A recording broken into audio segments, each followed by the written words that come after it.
મહેમાનના મોંઘેરા કરું સન્માન રે, આજ તો આવે મહેમાન મારી વાડીએ રે. આજ તો વિદેશના મહેમાન અમારી વાડીએ આવે છે. એમાં તો ભોળા દાદાને ક્યાંય હરખ નથી માતો. ક્યાંથી હરખમાં વિદેશથી મહેમાન આવે?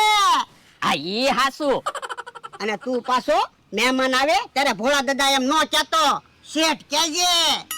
એ હારું, ભોળા શેઠ કહેશ બસ. આ તો વાંધો નહીં. હે ભોળા દાદા, સમસમ શેઠના ઘરે મહેમાન આવ્યા તો આપણી વાડીએ હું કામ જમવા બોલાવ્યા? એ ઓળખાણ થાય ને એટલે. પણ ઈ તો વિદેશ રે અને આપણે અહીંયા રહેવી, એટલી બધી આઘી ઓળખાણ શું કામની? એ આપણે વિદેશ જવાનું છું હોય તો કાયમ લાગે ને. આ ઈ હાસુ, તમે તો બહુ આઘું વિચારો હો.